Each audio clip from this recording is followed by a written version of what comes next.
Hello everyone, welcome back to another session of your SBI PO 2026 examination and आज की इस video में हम अगेन सिलोजिज्म कवर करने वाले हैं और गाइज ये आपका पार्ट 2 रहेगा। ठीक है, सो पार्ट 2 के अंदर हम यहाँ पे जो हमारे डिफरेंट कॉन्सेप्ट्स हैं जो रह गए थे पार्ट 1 के अंदर वो हम आज कवर करने वाले हैं। ठीक है, सो ये वीडियोस जो है आपको काफ़ी यूज़फुल रहने वाली है आपके एग्ज़ाम के लिए गाइज। एंड यहाँ पे हम बेसिक्स से चीज़ें कवर कर रहे हैं और mains level, moderate level, difficult level वाले क्वेश्चंस भी कवर करेंगे हर एक चैप्टर के अंदर जो यहाँ पे एग्जाम में बन सकता है या पहले भी आए हुए हैं क्वेश्चंस। ठीक है, सो उसके थ्रू आपका यहाँ पे सिलेबस हम कवर करने वाले हैं। And if you are enjoying these lectures to do like this video and you can share your feedback on the comment section also.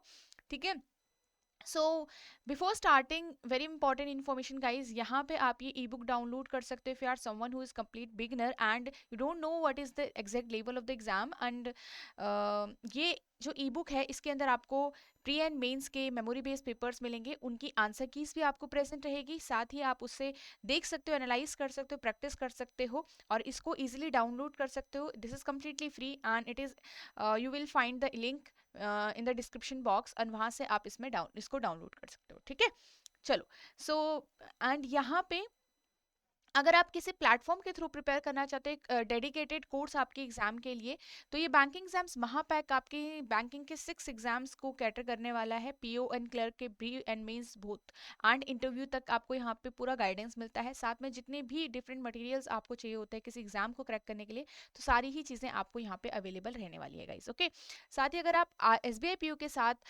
आप RBI ग्रेड A और B की तैयारी करने वाले हो, तो यहाँ पे आपको फेज़ 1 एंड फेज़ 2 आपको RBI ग्रेड B का मिलेगा और यहाँ पे इसके अंदर आपकी वैलिडिटी जो है वो आप चूज कर सकते हो। Link is given in the description box and also आप edutap.in वेबसाइट पे विजिट भी कर सकते हो।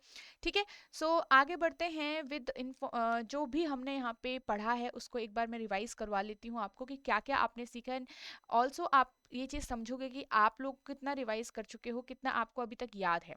रिमेंबर ये जो चैप्टर है वो आपका बना हुआ है कंप्लीट 80% कॉन्सेप्ट, मतलब आपको कॉन्सेप्ट्स यहाँ पे पूरा पक्का होना चाहिए। प्रैक्टिस थोड़ा बहुत फिर भी आपको यही सिखाती है बार बार कॉन्सेप्ट्स को रिवाइज करना। ठीक है, सेम कॉन्सेप्ट आपका बार बार रिपीट हो रहा होता है। अगर आप एक बार समझ गए कि यही चीज़ रिपीट हो रही है और एक बार आपने डिकोड कर दिया इस प्रोसेस को, तो आप बहुत स्ट्रांग बन जाते हो सिलोजिज्म के चैप्टर में। गाइस डिफिकल्ट नहीं है, कंफ्यूजिंग है स्टार्टिंग में ओनली, बट आफ्टर प्रैक्टिस आप समझोगे कि यार इसके क्वेश्चन तो कितने जल्दी सॉल्व हो जाते हैं, बहुत फास्ट सॉल्व होते हैं।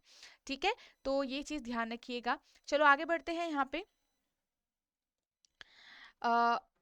देखो, हमने समझा था कि स्टेटमेंट में हमें क्या पता चलता है, स्टेटमेंट के अंदर पता चलता है relationship between elements and same in the conclusion also.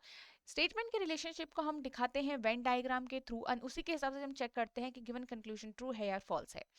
Right, अब उसके बाद हम यहाँ पे क्या करते हैं, उसके बाद हम देखते हैं कि हमारे पास 4 फंडामेंटल स्टेटमेंट्स होती हैं जो सम से स्टार्ट होती है, ऑल से स्टार्ट होती है, नो से स्टार्ट होती है एंड सम नॉट से स्टार्ट होती है। यहाँ पे कुछ की पॉइंट्स मैंने आपको सिखाए थे कि जिसके थ्रू आप ये चैप्टर को रिवाइज कर सकते हो अच्छे से। कुछ शॉर्टकट पॉइंट्स जो आपके कॉन्सेप्ट्स पे डिपेंड होते हैं और उनको हम इजीली याद रखें तो हमारे क्वेश्चन जल्दी सॉल्व हो जाते हैं। फॉर एग्जाम्पल, अगर मेरे पास कभी भी नो का रिलेशन होता है, अगर मेरे पास नो का रिलेशन होता है किसी भी एलिमेंट के बीच में, तो उन दोनों के बीच में हमेशा सम नॉट ट्रू रहेगा। मतलब सम नॉट का जो रिलेशन है उन दोनों के बीच में हमेशा ट्रू रहता है। ठीक है, अगर मेरे पास सम सॉरी ऑल का रिलेशन है, किसी दो एलिमेंट के बीच में मेरे पास ऑल का रिलेशन है, तो उन दोनों के बीच में मेरे पास हमेशा सम ट्रू रहता है। इसका वाइसा वर्सा ट्रू नहीं होगा, मतलब सम के थ्रू ऑल डेफिनेटली ट्रू कभी नहीं होता है। मतलब जरूरी नहीं है कि वो सही हो, it is a possibility, but यहाँ पे आपके क्या होता है कि ऑल के थ्रू आपका सम का जो रिलेशन है it can be true, sorry all के थ्रू सम का रिलेशन जो होगा वो हमेशा ट्रू रहेगा। बट सम के थ्रू, मतलब सम अगर किसी के बीच में गिवन होगा, क्या आप उनके बीच में ऑल का रिलेशन डिफाइन कर सकते हो? We are not sure for this. ठीक है, तो ये चीज ध्यान रखिएगा। पॉसिबिलिटी हो सकती है, बिल्कुल पॉसिबिलिटी हो सकती है।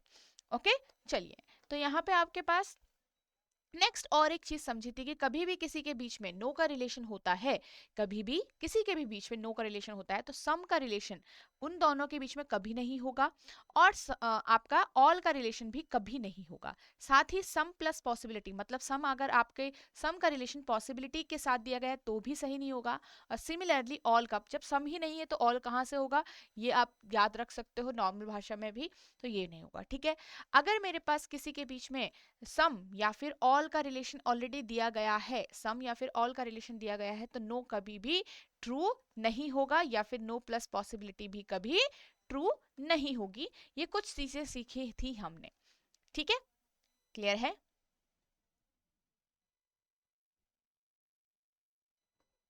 कभी भी किसी के भी बीच में अगर मेरे पास कोई कंप्लीट रिलेशन मेरे को गिवन हो रखा है, जैसे आपको नो का रिलेशन दिया है, इसका मतलब कंप्लीट सर्कल के या कंप्लीट स्पेस के बारे में फुल नॉलेज है ना? तो वहां पे आप क्या कर सकते हो, कंप्लीट सर्कल के बारे में इंफॉर्मेशन दे सकते हो। सम और सम नॉट हमें हमेशा कौन सी इंफॉर्मेशन देते हैं, पार्शियल इंफॉर्मेशन देते हैं। सम एंड सम नॉट हमेशा पार्शियल इंफॉर्मेशन देते हैं। और आपका जो ऑल का रिलेशन होगा उसमें जो अंदर वाला सर्कल होगा उसकी तो कंप्लीट रिलेशन होगी, बट बाहर वाले सर्कल की, जो बाहर वाला एलिमेंट है, ठीक है, बड़ा वाला एलिमेंट है, उसकी इंफॉर्मेशन पार्शियल ही रहती है। ठीक है, ये चीज याद रखना। पार्शियल का मतलब है किसी के बारे में पता है, किसी के बारे में नॉलेज नहीं है। नेक्स्ट आपको मैंने एक और चीज समझाई थी यहाँ पे, कि अगर किसी के बीच में यहाँ पे नो डायरेक्ट रिलेशन है, मतलब कोई भी डायरेक्ट रिलेशन गिवन नहीं किया गया है, ना दिख रहा है आपको वेन डायग्राम में कोई भी डायरेक्ट रिलेशन नहीं दिया गया है, तो यहाँ पे हमेशा याद रखेंगे कि any type of definite conclusions are going to be wrong, क्योंकि किसी के बीच में जब कोई इंफॉर्मेशन ही क्लियर नहीं है तो उसके बारे में कोई भी, चाहे यस बोलो चाहे नो बोलो, चाहे पॉजिटिव इन्फॉर्मेशन दो चाहे नेगेटिव इन्फॉर्मेशन दो, अगर वो डेफिनेट कंक्लूजन है तो वो क्या होगा, रॉन्ग होगा। बिकॉज यहाँ पे जब हमें किसी के बारे में इन्फॉर्मेशन नहीं होती है, the relation will be can't be determined, तो इसका मतलब हम यहाँ पे इनडेफिनेट कंक्लूजन्स को क्या कर सकते हैं, ट्रू कर सकते हैं। ठीक है, अब याद रखिएगा कि यहाँ पे डायरेक्ट रिलेशन नहीं दिया हो, ये डेफिनेटली दिखना चाहिए है। ओके, नेक्स्ट हमने यहाँ पे सीख समझे थे दो टाइप के कंक्लूजन मेरे पास होते हैं, डेफिनेट कंक्लूजन्स और एक होता है इनडेफिनेट कंक्लूजन। डेफिनेट कंक्लूजन के अंदर आपके पास क्या होता है गाइस, कि यहाँ पे may not, sorry may be, can be और पॉसिबिलिटी टाइप के वर्ड प्रेजेंट नहीं होते हैं, जबकि इनडेफिनेट कंक्लूजन के अंदर ऐसे वर्ड आपको प्रेजेंट होंगे, इसीलिए इनको इनडेफिनेट कंक्लूजन कहा जाता है। ठीक है, और यहाँ पे इनडेफिनेट कंक्लूजन को ट्रू बनाने के लिए हमारे पास एक चीज थी, कि अगर हम उस रिलेशन के बारे में, उनके बीच में दिए गए रिलेशन के बारे में कुछ भी इंफॉर्मेशन नहीं जानते हैं, तो हम वहां पे उसको ट्रू कर लेते हैं। ठीक है, फॉल्स कब होता है, जब हमें कोई रेस्ट्रिक्शन किसी के बीच में गिवन होता है, तो ऑल का रिलेशन वहां पे इनडेफिनेट कंक्लूजन फॉल्स होता है। और साथ ही या फिर किसी के भी बारे में अगर आपकी डेफिनेट ट्रू है कोई चीज या डेफिनेटली फॉल्स है कोई चीज, ठीक है, कोई रिलेशन अगर already without the possibility word, without the can be word, अगर ट्रू और फॉल्स है डेफिनेट, तो वहां पे प्लस पॉसिबिलिटी अगर हो रखी है, मतलब पॉसिबिलिटी वर्ड दे रखा है, तो उसकी कोई जरूरत नहीं है, इसका मतलब वो फॉल्स बन जाएगा, क्योंकि उसका कोई यूज ही नहीं है। ठीक है, तो ये चीज आप ध्यान रखिएगा यहाँ पे। ओके, चलिए, डेफिनेट कंक्लूजन कब ट्रू होता है, कभी किसी जिस रिलेशन के बारे में हमको श्योरली पता है कि इट इज करेक्ट, तो डेफिनेटली कंक्लूजन ट्रू हो जाएगा। बट अगर किसी के बारे में आपको पता है कि ये गलत ही है, मतलब श्योरली रॉन्ग है रिलेशन गिवन, तो आपका वो डेफिनेट कंक्लूजन रॉन्ग हो जाएगा, फॉल्स हो जाएगा। साथ ही अगर आपको किसी के बारे में कोई इंफॉर्मेशन नहीं है तो भी वो फॉल्स हो जाएगा। क्लियर है? चलिए, यहाँ पे से कुछ पॉइंट्स मैंने आपको सिखा दिए हैं। अब यहाँ पे आगे चलते हैं हम, ओनली ए आर बी, ये हमारा एक न्यू टाइप का स्टेटमेंट रहेगा।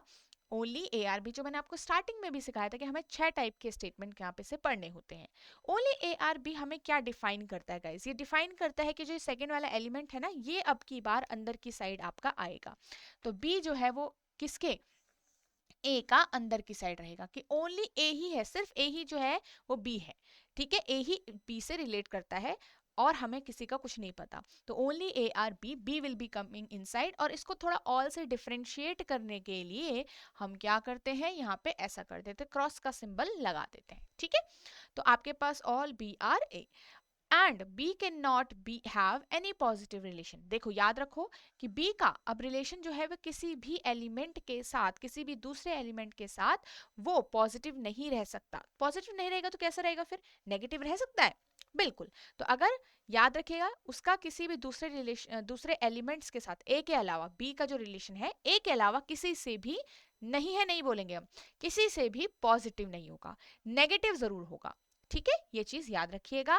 अब इसमें कुछ पॉइंट्स हम याद रखेंगे तो ये क्वेश्चन, ये स्टेटमेंट और इस पे बेस्ड क्वेश्चंस हमारे लिए आसान बन जाते हैं। मैं कुछ पॉइंट्स आपको यहाँ पे याद करवा दूंगी और ये बस आप याद रखो, माइंड में रखो एंड बार बार रिवाइज करोगे थ्रू द प्रैक्टिसिंग क्वेश्चंस और फिर आप यहाँ पे इसको सॉल्व करोगे। ठीक है, जैसे कि मेरा एक है यहाँ पे कि ट्रू कंक्लूजन क्या होता है। देखो आपको दिख रहा है कि सारे बी ए के इनसाइड है, तो हम बोल सकते हैं ऑल बी आर ए, क्या बोल सकते हैं ये हम इस रिलेशन, मतलब अगर मुझे यहाँ पे स्टेटमेंट दिया गया है, ठीक है, चलो इसको इधर के साइड लिख लेते हैं। अगर मेरे पास कोई स्टेटमेंट है गाइस कि ओनली ए आर बी और सम ए आर सी, ऐसे कुछ गिवन हो रखा है। ठीक है, तो मेरे पास यहाँ पे वेन डायग्राम कैसे बनेगा, सम ए आर सी का वेन डायग्राम तो आपका ऐसे बन जाएगा, but only A are B का बी आपका इनसाइड और क्रॉस का एक छोटा सा मार्क मैंने यहाँ पे बना दिया। इस सर्कल को आप कैसे बना सकते हो, क्रॉस के अलावा कुछ और लगाना है आपको तो वो कर सकते हो, बट आपको बस इसको अलग दिखाना था। ठीक है, अब यहाँ पे हम क्या क्या समझे इससे, हम यहाँ से कंक्लूजन्स क्या क्या समझे। पहला हम समझे ऑल बी आर ए, अगर ऑल बी आर ए है तो सम बी आर ए भी करेक्ट होगा। ठीक है ना, सिखाया था अभी अभी हमने, रिवाइज भी किया। और सम ए आर बी भी करेक्ट होगा, sorry some A are B भी करेक्ट होगा, वो तो हमने लिख दिया।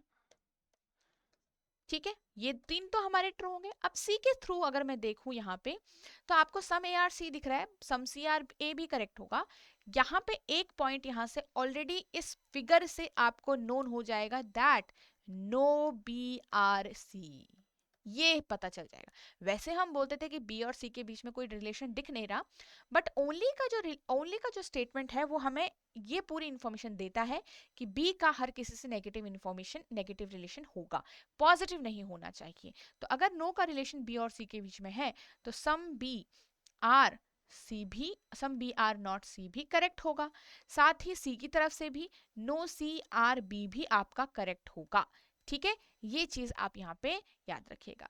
इसी के साथ मैं ये भी बोल सकती हूँ अगर सम बी आपके सी नहीं है, मतलब sorry no B is C, तो सम ए, बिकॉज बी जो है वो ए का ही पार्ट है, तो सम ए आर नॉट सी, क्या मैं बोल सकती हूँ, बिल्कुल मैं यहाँ पे बोल सकती हूँ, क्योंकि B has sorry A has some part inside it. ठीक है, the part of A B which is inside A having negative relation with C, that's why हम इसको, इस कंक्लूजन को यहाँ पे सही बोलते हैं। ठीक है, तो ये चीज ध्यान रखिएगा। तो ये कुछ पॉइंट्स अगर आप याद रखोगे ये क्वेश्चन आपके लिए काफी आसान बन जाएगा। इसी हिसाब से एक और स्टेटमेंट आती है, sixth statement, only a few A are B, वो ओनली था सिर्फ। ठीक है, ये only a few A are B है, इसमें पूरा पूरा लिखा जाएगा ओनली अ फ्यू, कि अब यहाँ पे ये मिक्सचर होता है, ये सम और सम नॉट का मिक्सचर। अगर ये सम और सम नॉट का मिक्सचर है तो इसका डायग्राम जो है वो भी सम और सम नॉट का ही बनेगा। तो कैसे बनाओगे, सम ए आर बी का बनाओगे और फिर सम नॉट का भी बनाओगे। तो यहाँ पे याद रखिएगा ओनली अ फ्यू के बाद जो डायरेक्ट एक एलिमेंट होगा उसी के अंदर ये डॉट पार्ट, ये नेगेटिव इंफॉर्मेशन बनती है। तो ओनली अ फ्यू का रिलेशन जो है या ओनली अ फ्यू के रूल्स जो है वो ए पर लग रहे हैं। तो यहाँ पे ये पता है आपको कि सम ए आर बी, एंड ये भी पता है कि सम पार्ट ऑफ ए या सम ए आर नॉट बी। याद रखिएगा कि ये नेगेटिव इंफॉर्मेशन जो बी के थ्रू नहीं है या बी के अंदर नहीं बनी हुई, ये सिर्फ ए के अंदर बनी हुई है। अब इस डायग्राम के थ्रू हम यहाँ पे क्या क्या सीखते हैं, या फिर इस सिंगल स्टेटमेंट के थ्रू हम क्या क्या सीखते हैं। नंबर वन, कि आपको दिख रहा है सम ए आर बी, उसी हिसाब से आप इसका उल्टा भी बोल सकते हो, some B are A, correct बोल सकते हो। एक और चीज इंफॉर्मेशन जो है वो आपको यहाँ से करेक्टली दिख रही है कि सम ए आर नॉट बी, तो आप इसे करेक्ट करोगे। याद रखो अगर मेरे पास ये आ जाए इसके थ्रू, अगर बोला जाए कि some B are not A. क्या ये सही है या गलत है? तो ये गलत है गाइस, क्योंकि through this we don't have any negative information of B to A. मतलब सिंपल, आप ये इसको आसानी से ये समझ लो कि बी के अंदर नेगेटिव इंफॉर्मेशन नहीं बनी है, बी के अंदर ये डॉट पार्ट नहीं बना है, तो इसलिए some B are not A नहीं होगा। ए के अंदर बना है तो some A are not B होगा। क्लियर है? एक और इंफॉर्मेशन यहां से आप बोल सकते हो कि अगर some A are not B है तो all A can never be B, ये आप बोल सकते हो। बिल्कुल। एक और चीज आप यहां से देखो कि क्या all A B, all A never B, भी तो हो गया कि सारे ए कभी भी नहीं हो सकते, तो ऑल बी कैन बी ए है क्या करेक्ट? ये ठीक है, क्योंकि बी के अंदर कोई इंफॉर्मेशन नहीं है, बी कंप्लीटली आपका ए के अंदर जा सकता है, तो ऑल बी कैन बी ए आपका करेक्ट हो। ये सारे ही ट्रू कंक्लूजन्स है। ओके, तो ये चीज याद रखिएगा। ठीक है? क्या नो ए बी हो सकता है? नहीं, क्योंकि ऑलरेडी उनके बीच में एक कॉमन पार्ट है। ठीक है, चलिए, तो ये इंफॉर्मेशन आपको यहाँ पे ध्यान रखनी है थ्रू दिस स्टेटमेंट। अब यहीं पे से हम आगे बढ़ते हैं, कुछ क्वेश्चंस के थ्रू इसको और अच्छे से मजबूत बना देते हैं अपना concept. Some mango are fruits, कुछ मैंगो फ्रूट हैं, तो ओनली मैंगो इज एप्पल, कि सिर्फ मैंगो एप्पल है, तो एप्पल जो है वो दूसरा एलिमेंट, मतलब जो बाद वाला एलिमेंट है वो अंदर की साइड आएगा। ये डायग्राम आपका पूरा बन गया। अब देखो, सम एप्पल्स आर फ्रूट कह रहा है कि कुछ एप्पल फ्रूट होंगे, तो एप्पल और फ्रूट का मैंने आपको पहले ही बना दी। देखो, जैसे आपने डायग्राम बनाया, कुछ इन्फॉर्मेशन आपके पास पहले से होगी तो ही तो आप आंसर सही कर पाओगे। अब आपको यहाँ से पता है कि एप्पल और फ्रूट का नेगेटिव रिलेशन है, तो यहाँ से हमको ये कंप्लीट दिख रहा है कि नो एप्पल इज फ्रूट, ये दिख रहा है। तो सम एप्पल आर फ्रूट क्या करेक्ट होगा? बिल्कुल भी नहीं। ठीक है, अब देखो, ऑल आप fruits are mangoes is a possibility. अब याद रखो, ये फ्रूट को बोल रहा है, क्या सारे फ्रूट मैंगो के अंदर जा सकते हैं? पॉसिबिलिटी क्या है? तो देखो, यहां से लेकर यहां तक तो ये इंफॉर्मेशन, मतलब विदाउट पॉसिबिलिटी मैंने आपको सिखाया ना, पहले पढ़ा करो, दो तरीके से बांटा करो इसको, विद और विदाउट पॉसिबिलिटी। तो पहले देखो, क्या सारे फ्रूट मैंगो के अंदर दिखाई दे रहे हैं? क्या ये शो हो रहा है? नहीं, तो डेफिनेट नहीं होगा ये। बट अगर मुझे पॉसिबिलिटी इसके साथ दे दी जाए तो क्या ये ट्रू होगा? बिल्कुल, क्योंकि अगर आप सिर्फ मैंगो और फ्रूट को देखो तो उनके बीच में एक सम का रिलेशन ऑलरेडी प्रेजेंट है, तो सारे फ्रूट जो है वो मैंगो के अंदर जा सकते हैं, इज अ पॉसिबिलिटी, यस। ठीक है, बट अगर यही उल्टा बोल दिया जाता कि ऑल मैंगो आर फ्रूट, अगर बोला जाए, क्या ये सही होगा? नहीं, क्योंकि मैंगो के अंदर ऑलरेडी एक नेगेटिव इंफॉर्मेशन है। और आप बोल सकते हो कि ये जो एप्पल वाला पार्ट है, ए विल रेस्ट्रिक्ट, क्या करेगा? उसको रेस्ट्रिक्शन दे देगा। बताया मैंने आपको कि क्यों होता है रॉन्ग, तो ये फॉल्स होने का एक और रीजन था इंडेफिनिट कंक्लूजन्स का। चलिए, नेक्स्ट क्वेश्चन को हम सॉल्व करेंगे। All kiwis are mangoes. अब बोला है only a few healthy are mangoes, तो ओनली अ फ्यू हेल्दी जो है, ओनली अ फ्यू के बाद हेल्दी आ रहा है, तो हेल्दी के अंदर आप नेगेटिव इंफॉर्मेशन बनाओगे मैंगो तक। याद रखना, ये लाइन जो है वो मैंगो तक जाएगी।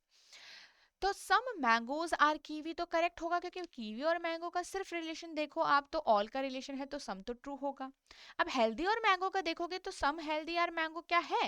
ये बिल्कुल है, क्योंकि यहाँ पे आपके पास ये सम का रिलेशन तो ऑलरेडी ट्रू है, ये करेक्ट होगा। तो दोनों ही यहाँ पे जब करेक्ट आते हैं तो कंक्लूजन 1 एंड 2 फॉलो होता है। क्लियर है? चलिए, एक और क्वेश्चन, इसको ट्राई करेंगे एक बार। Only a few colours are pink, सिर्फ कुछ ही कलर जो है वो पिंक है। ठीक है, only a few colours are pink. All papers are book, तो ये पिंक है।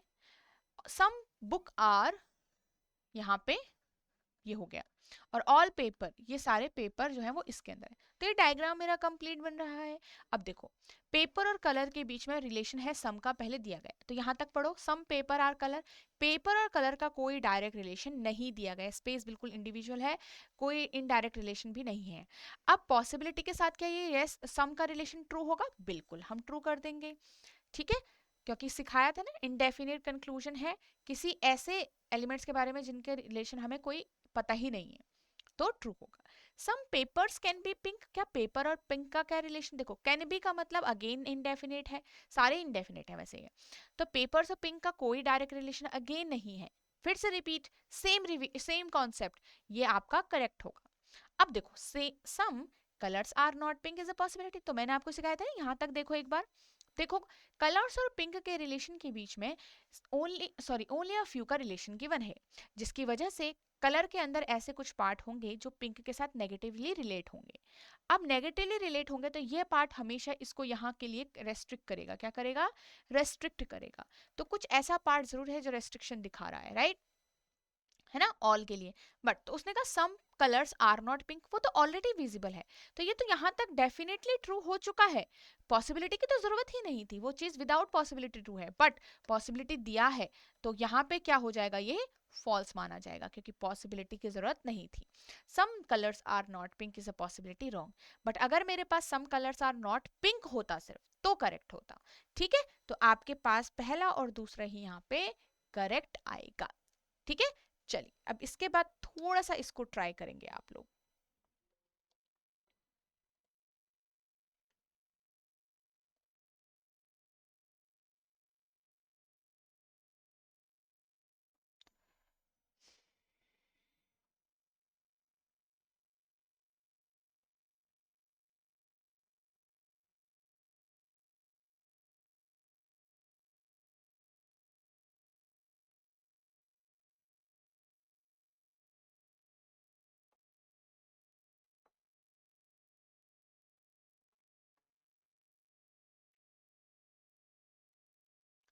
ऑल कॉस्टली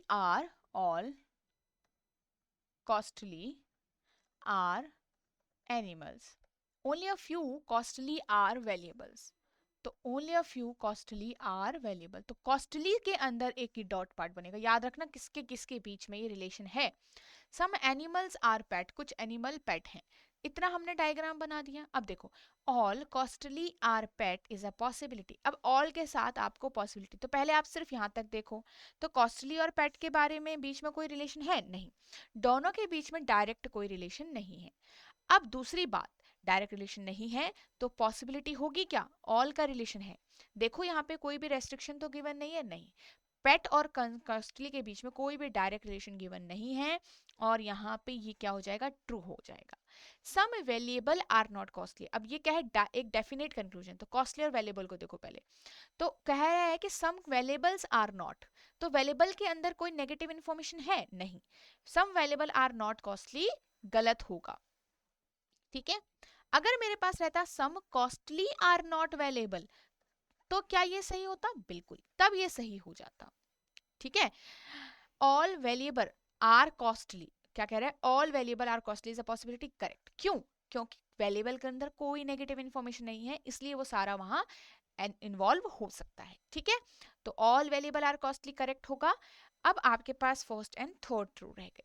ओके, चलो नेक्स्ट इंफॉर्मेशन देखिए, इसको ट्राई करेंगे। अब हमारे पास चार स्टेटमेंट हैं, चार कंक्लूजन है।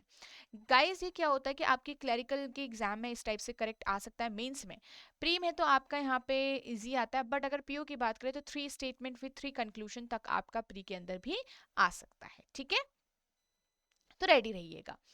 3 स्टेटमेंट तो बहुत ही कॉमन है हमारे पास। Only a few sports are indoor, कह रहा है कि सिर्फ कुछ स्पोर्ट्स क्या है, इंडोर हैं, तो आपने ये किया ऐसे। ठीक है, नो गेम इज इंडोर, कोई भी गेम जो है वो इंडोर नहीं है। सम टेनिस आर गेम्स, और यहाँ पे क्या लिखा हुआ है एक चीज, ऑल क्रिकेट आर गेम भी लिखा हुआ है, तो all cricket are games, some tennis are games.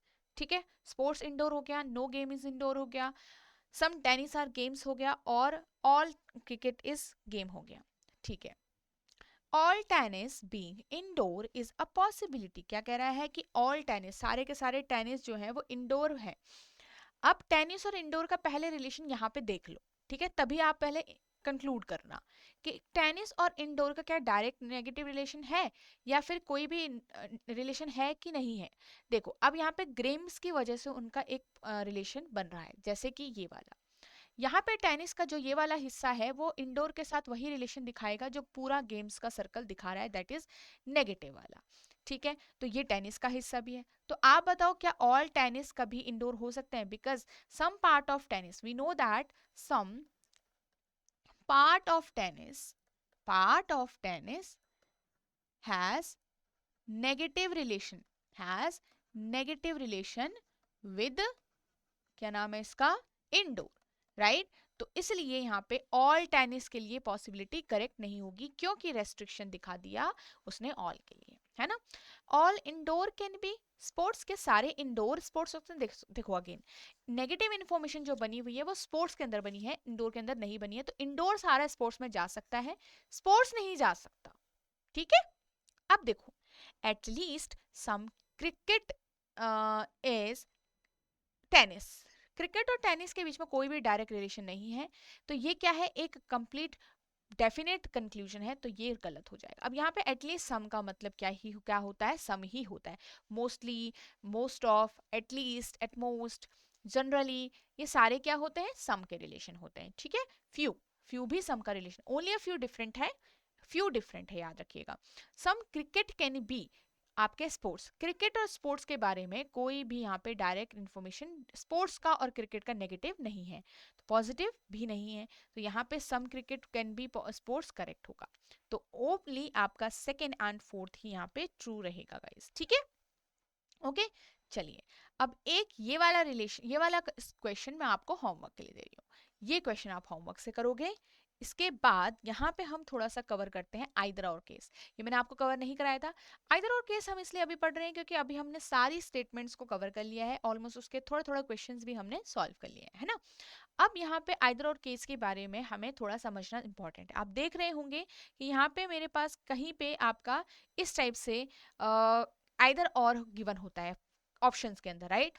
ये मैं कब चूज करूंगी, मैंने आपको सिखाया है। सबसे पहले तो अगर दोनों ही कंक्लूजन जब रॉन्ग हो जाते हैं, दो चीजें बनती है, या तो नाइदर नॉर बनता है या तो आइदर और बनता है। नाइदर नॉर का मतलब दोनों ही कंक्लूजन गलत है, आइदर का मतलब होता है कि दोनों गलत तो हैं पर एक आप चूज कर सकते हो, इनमें से एक आपका सही हमेशा जरूर होगा, दोनों ही एक समय पर गलत नहीं हो सकते, वो पॉसिबिलिटी केस में आ जाता है, राइट। बट अब यहाँ पे इसमें हम चूज कब करेंगे, पहला मेरे पास है कि first conclusion follow, second conclusion follows, तो हम इजीली चूज कर सकते हैं। बोथ चूज करते हैं जब दोनों ही सही हो। अब दोनों ही जब गलत होते हैं कंक्लूजन, तो दो चीजें बनती है, नाइदर नॉर और आइदर और, है ना। दोनों में से किसे रखना है, हमेशा याद रखिएगा आपको नाइदर से पहले, नाइदर वाला जो आपका ऑप्शन है ना, उसको चूज करने से पहले हमेशा आइदर के लिए सोचना। मैम, हर कोई बोलता है कि मैम कब देखेंगे हम कि आइदर लग सकता है नाइदर लग सकता है, तो हमेशा आप दोनों ही कंक्लूजन जब भी गलत हो जाएं, तो आप हमेशा आइदर की कंडीशंस को अप्लाई करके वहां पे देखोगे। तो कंडीशंस हैं तीन, जिसमें से पहला तो हो गया। दूसरा है कि एलिमेंट्स सेम होने, याद रखिएगा कि जिनके बारे में हम बात करें वो एलिमेंट्स क्या होंगे, वहां पे रिलेशंस के अंदर वो एलिमेंट्स सेम होने चाहिए उन पर्टिकुलर कंक्लूजन में। नेक्स्ट है third, which is very important, complementary pairs, की दोनों के बीच में कॉम्प्लीमेंट्री पेयर, मतलब अगर एक के अंदर, एक के साथ आपका एक कंक्लूजन में ऑल का रिलेशन गिवन है, तो दूसरे में सम नॉट का रिलेशन गिवन होना चाहिए। दो पेयर हैं आपके, ये ऑल एंड सम नॉट का एंड सम और नो का, कि अगर किसी के बीच में अगर सम का रिलेशन गिवन है एक बार, तो दूसरी बार आपका नो का रिलेशन होना चाहिए। तो ये तीनों ही चीजें प्रेजेंट होगी। एक और चीज यहाँ पे एडिशनल ऐड हो जाती है ऑल एंड सम नॉट के लिए, कि जो सीक्वेंस होगा आपका, सीक्वेंस ऑफ द एलिमेंट्स, ठीक है, sequence of the elements should be same. क्या होना चाहिए, ये क्या होना चाहिए आपका गाइस, सेम होना चाहिए, ठीक है, तभी जाके आप इसको कवर कर सकते हो। तो sequence of the element should be same guys. और यहाँ पे क्या सीक्वेंस इंपॉर्टेंट है, सीक्वेंस इज नॉट इंपॉर्टेंट, आपका जो दूसरा पेयर है, दो पेयर है दो टाइप के अलग अलग, तो सीक्वेंस यहाँ पे इंपॉर्टेंट नहीं होता है। अब यहाँ से हम आगे बढ़ेंगे तो आपके पास है एक आपका एग्जाम्पल। तो देखो, सम जी आर एच कह रहा है कि सम जी आर एच है and some H are I. अब अगर आप देखोगे तो यहाँ पे एच और आई के बीच में कोई भी डायरेक्ट रिलेशन नहीं है। अगर किसी के बीच में डायरेक्ट रिलेशन नहीं होता है, तो हम अभी तक पढ़ते हुए आए हैं कि उनके बीच में कोई भी डेफिनेट कंक्लूजन ट्रू नहीं होगा, दोनों गलत हो गए। अब मैं नाइदर चूज करूं या आइदर, तो मैंने आपको फिर सिखाया कि नाइदर के ऑप्शन को देखने से पहले हमेशा आपको आइदर की कंडीशंस को अप्लाई करके देखना पड़ेगा। तो कंडीशंस को अप्लाई जब आप करोगे, तो आपके पास पहला है कि दोनों कंक्लूजन रॉन्ग है, बिल्कुल। दूसरा है कि एलिमेंट सेम है, देखो दोनों ही कंक्लूजन के अंदर को जी और आई के बारे में ही बात हो रही, ये भी करेक्ट है। थर्ड है कि उनके बीच में कौन सा पेयर है, थर्ड देखो पेयर है सम नॉट, सम और नो का, तो इसमें कोई भी तरीके का सीक्वेंस ऑफ द एलिमेंट्स का मतलब है कि अगर पहले नंबर पर जी है एक कंक्लूजन में, तो दूसरे में भी, दूसरे कंक्लूजन में भी पहले नंबर पर जी ही होना चाहिए, सेम एलिमेंट होना चाहिए। तो तीनों ही कंडीशन अप्लाई हो रही हैं, फुलफिल हो रही है बेसिकली, तब आप ये चूज करो। अगर नहीं होगी कंडीशन फुलफिल, तो अगर इनमें से एक भी कंडीशन अगर ऐसे हो जाए कि मिस हो जाए, नहीं हुई फुलफिल, तो तब आप यहाँ पे नाइदर चूज करोगे, बिकॉज आइदर तभी होगा जब तीनों की तीनों फुलफिल होगी। Got it? चलो एक और क्वेश्चन यहाँ पे सॉल्व करते हैं। ऑल रिंग आर गोल्ड, सारे रिंग क्या है, गोल्ड है। सम ऑर्नामेंट आर गोल्ड, अब ये पूरा बना हमारा। सम ऑर्नामेंट आर नॉट, ऑर्नामेंट और रिंग के बीच में अगेन कोई डायरेक्ट इन्फॉर्मेशन नहीं है हमारे पास, तो ये क्या हो जाएगा, गलत। All ornament are ring, again same reason कि नो डायरेक्ट रिलेशन, और डेफिनेट कंक्लूजन्स रॉन्ग होते हैं। पर यहाँ पे नाइदर चूज करने से पहले हमेशा मुझे आइदर चूज करना ही है। तो पहला हो जाएगा आपके पास कि दोनों ही आपके रॉन्ग है कंक्लूजन। सेकंड है एलिमेंट्स भी सेम है। ऑर्नामेंट रिंग के बारे में ही बात हो रही है। यहाँ पे थर्ड है कि आपका पेयर कौन सा है, पेयर है सम नॉट का और ऑल का। तो सम नॉट और ऑल के बीच में एक और चीज आपको ध्यान रखनी है, सीक्वेंस। तो सीक्वेंस का मतलब है पहले नंबर पे अगर ऑर्नामेंट है तो दूसरे कंक्लूजन में भी पहले नंबर पर ऑर्नामेंट ही होगा। This is the same sequence. Now all the three conditions are fulfilled, अब जाके आप चूज करोगे ये वाला। क्लियर है? अब जाके आप ये चूज करोगे। तो यहां से हम आगे बढ़ते हैं क्वेश्चंस के थ्रू और समझते हैं हमारे कॉन्सेप्ट्स को। आपके पास है सम इंजीनियर आर टीचर, कुछ इंजीनियर टीचर हो गए, ठीक है। Some engineer, sorry are not लिखा है, some engineer are not teacher, और all teacher are doctor, some doctor are actor. तो ये हमारे पास पूरा रिलेशन गिवन है। अब देखो सम इंजीनियर आर डॉक्टर, कुछ इंजीनियर डॉक्टर हैं, तो इंजीनियर और डॉक्टर के बीच में क्या डायरेक्ट रिलेशन है? देखो एक नेगेटिव है ये वाला, ये जो डॉट पार्ट है, अगर ये टीचर से नेगेटिवली रिलेटेड है तो इसका मतलब कुछ ना कुछ ये डॉक्टर से भी नेगेटिवली रिलेटेड होगा। तो वो टीचर जो है वो डॉक्टर का ही तो पार्ट है, बट यहाँ पे डॉक्टर के अंदर बहुत सारा स्पेस खाली है ना, टीचर के बाहर बहुत सारा स्पेस खाली है। तो सम इंजीनियर आर डॉक्टर, ये पॉजिटिव इंफॉर्मेशन तो नहीं दी गई है, पॉसिबिलिटी होगी अलग बात है, बट हमें ये डेफिनेट कंक्लूजन सारे के सारे, तो हमें डेफिनेटली श्योर होना पड़ेगा। तो इंजीनियर और डॉक्टर के बीच में कोई पॉजिटिव इंफॉर्मेशन है नहीं, सिर्फ नेगेटिव है जो कि डायरेक्टली टीचर से रिलेट है, ये चीज याद रहेगी। सम एक्टर्स आर टीचर, एक्टर और टीचर के बारे में कोई भी इंफॉर्मेशन यहाँ पे करेक्ट नहीं है। नेक्स्ट देखो, नो डॉक्टर आर इंजीनियर, कोई भी डॉक्टर इंजीनियर नहीं है। अगेन मैंने आपको सिखाया कि डॉक्टर और इंजीनियर के बीच में डायरेक्टली पॉजिटिव नहीं है, तो डायरेक्ट पूरा आपका नो डॉक्टर आर इंजीनियर का मतलब है कि यहाँ पे ये भी करेक्ट नहीं होगा, ठीक है। क्योंकि नो डॉक्टर आर इंजीनियर मतलब पूरे जो डॉक्टर का कंप्लीट पोर्शन है वो नेगेटिवली रिलेटेड होगा, क्या ये दिख रहा है? नहीं।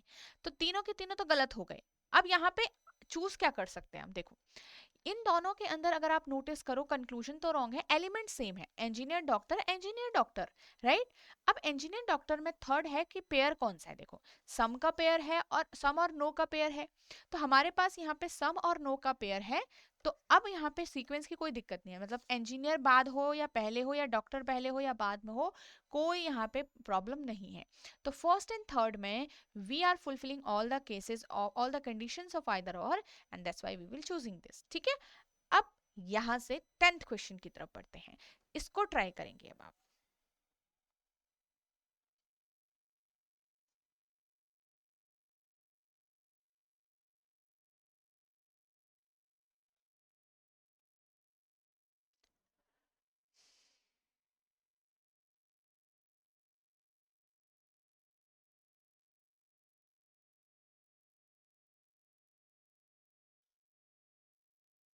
Mostly some stars are sky, कह रहा है कि some stars are sky, mostly मतलब अगेन सम का ही रिलेशन है, तो ये स्काई हो गया। Some sky are not galaxy, कुछ स्काई गैलेक्सी नहीं है, तो सम नॉट का रिलेशन ऐसे बनेगा। अब देखो गैलेक्सी का रिलेशन जो है वो सम नॉट का किसके साथ है, सिर्फ स्काई के साथ है, याद रखिएगा। और गैलेक्सी का जो स्काई के साथ रिलेशन है वो भी सिर्फ यहाँ डॉट पार्ट तक ही है, बाकी स्काई के साथ हमें रिलेशन नहीं पता। तो उसी तरीके से स्टार और गैलेक्सी का रिलेशन कैसा है हमें कोई आइडिया नहीं है यहाँ पे। अब आपके पास देखो some galaxy are not star, ये गलत होगा क्योंकि रिलेशन नहीं पता। All star are galaxy, star और गैलेक्सी के बारे में कोई भी इंफॉर्मेशन, हमें उसके बारे में कोई भी इंफॉर्मेशन नहीं है डेफिनेट। अब कह रहा है कि all galaxy are star is a possibility, क्या सारी गैलेक्सी स्टार हो सकती है, ये तो करेक्ट है।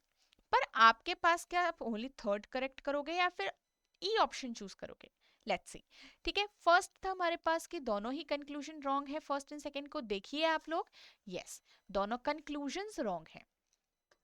दूसरा था कि एलिमेंट सेम होने चाहिए, एलिमेंट सेम भी है हमारे पास गैलेक्सी स्टार और गैलेक्सी स्टार की बात। थर्ड है कि पेयर है, कौन सा पेयर है, सम नॉट का है और ऑल का पेयर है। सम नॉट और ऑल का जो पेयर है उसमें पहले नंबर पे गैलेक्सी है एक कंक्लूजन में, और पहले नंबर पे दूसरे कंक्लूजन में स्टार है। It means it is different, it means ये पहले नंबर पे आपका नहीं है और दूसरे नंबर पर है, तो the sequence is not same. तो सीक्वेंस सेम नहीं है, इसका मतलब थर्ड कंडीशन फुलफिल नहीं हो रही है। तो इसकी वजह से ये मेरे पास कंडीशन फुलफिल नहीं कर रहे सारी की सारी, तो आइदर और आप चूज नहीं कर सकते फर्स्ट और सेकंड के बीच में, तो आपका सिर्फ और सिर्फ थर्ड ही यहाँ पे करेक्ट होगा। क्लियर है, तो इस तरीके से ये क्वेश्चन आपका सॉल्व होना है। ओके चलिए नेक्स्ट इस क्वेश्चन को ट्राई करेंगे।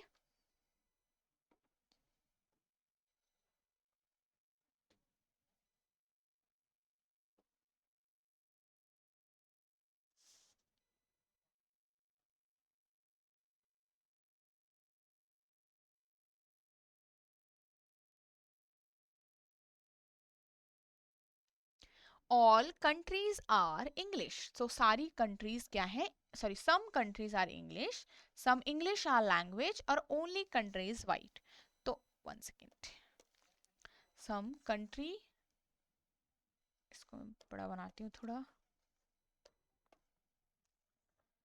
English, some English are language और ओनली लैंग्वेज कंट्रीज वाइट, तो वाइट आपका अंदर आ गया। अब देखो वाइट के हर किसी के साथ नेगेटिव रिलेशन होगा, ये कॉन्सेप्ट के थ्रू हमें पहले से ही नोन होना चाहिए। तो all countries can be English, क्या कभी भी सारी कंट्रीज हो सकती है, नहीं। यहाँ पे ये हमेशा क्या करेगा, रेस्ट्रिक्ट करेगा कंट्रीज को, कहीं पे भी कंप्लीटली इन्वॉल्व होने के लिए क्या करेगा, रेस्ट्रिक्शन दिखाएगा। तो ऑल का पॉसिबिलिटी के साथ रेस्ट्रिक्शन मिल गया, मैंने सिखाया था इनडेफिनिट कंक्लूजन में रेस्ट्रिक्शन कभी भी होगा तो वो सही नहीं होता है। No language is white is a possibility. We already know that no language is white. But with a possibility, ये क्या हो जाएगा, रॉन्ग हो जाएगा, दोनों ही गलत हैं। और यहाँ पे जब देखो दोनों ही गलत है, अब आप कहोगे आइदर और चूज करें, नहीं, क्योंकि यहाँ पे एलिमेंट सेम है ही नहीं, तो मुझे वो देखने की जरूरत है ही नहीं। ठीक है, दोनों कंक्लूजन तो गलत हैं बट एलिमेंट ही सेम नहीं है, तो आगे मैं क्यों सोचूं। तो यहाँ पे आपका दोनों ही गलत, मतलब नाइदर नॉर चूज होगा। ठीक है, चलिए इस क्वेश्चन को ट्राई करेंगे।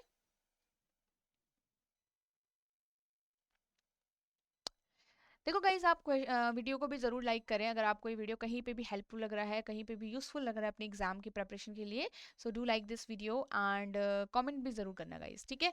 तो some suit are pant, no pant is shirt,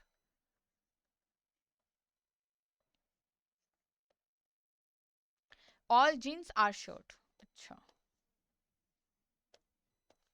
अब आपको मैंने एक और चीज सिखाई है कि बाहर के बाउंड्री से अगर नेगेटिव रिलेशन है तो अंदर के कंपोनेंट से भी नेगेटिव रिलेशन ही होगा, ये सिखाया है मैंने आपको कि बाहर के बाउंड्री से अगर नेगेटिव रिलेशन है तो अंदर के कंपोनेंट से भी नेगेटिव होगा।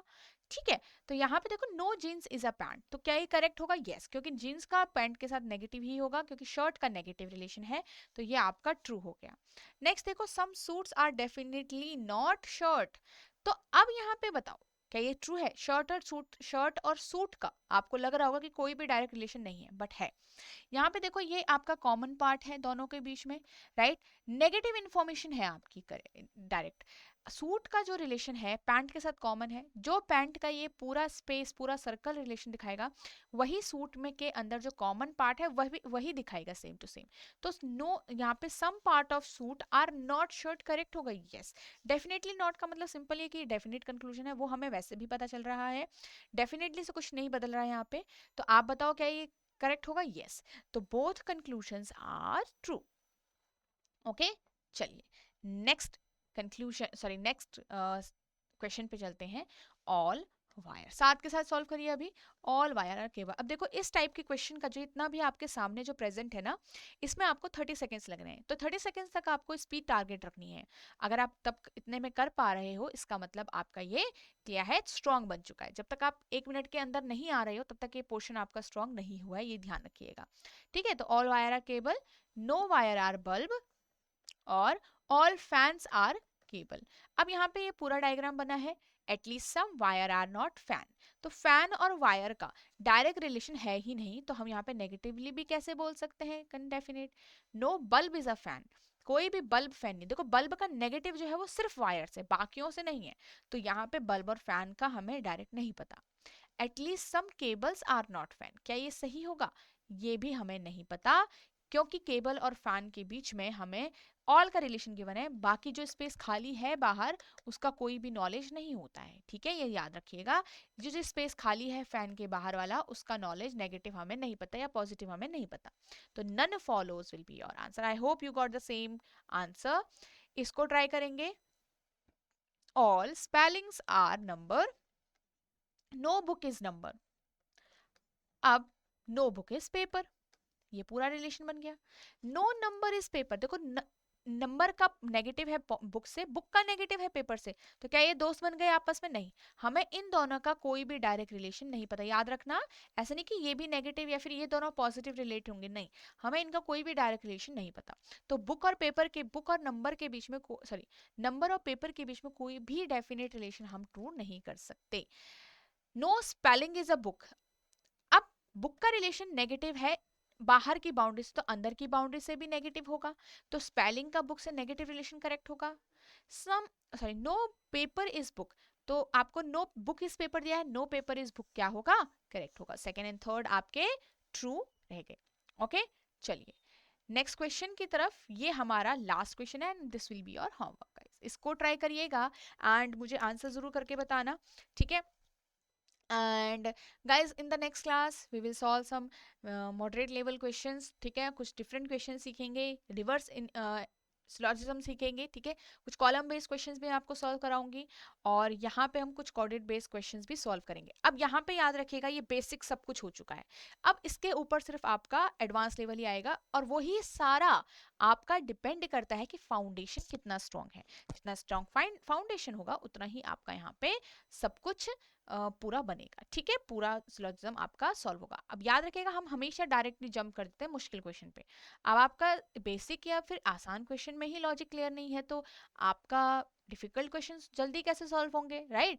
जल्दी तभी होंगे वो क्वेश्चन भी जब आपका यहाँ फाउंडेशन स्ट्रांग होगा। Okay, so I will suggest कि पहले आप बेसिक सिलोजिज्म की भी बहुत अच्छे से कोशिश करो, मतलब 15 to 16 डेज अगर आप कभी रीजनिंग कर रहे हो अभी तो सिर्फ बेसिक सिलॉक्स को ही प्रैक्टिस करिएगा, ठीक है, और तभी जाके आप रिवर्स और कोडेड पे जाइएगा, ठीक है। सो यहाँ पे आप इस जो कोर्स है आपका बैंकिंग एग्जाम्स महापैक वाला, इसके अंदर ये सारी ही डिलीवरेबल्स आपको इन्वॉल्व होते हैं, आपके रिकॉर्डेड वीडियोस से लेकर आपके full length mock test, mini mock test, topic wise test, ठीक है, ये सारी ही आपकी प्रेजेंट हो रखी हैं, और यहाँ पे आपका इंटरव्यू वगैरह भी आपको पूरा गाइडेंस मिलता है आपके एग्जाम के ओरिएंटेड, और आप इसमें एनरोल कर सकते हो इजीली, इसी वीडियो के डिस्क्रिप्शन में लिंक गिवन है।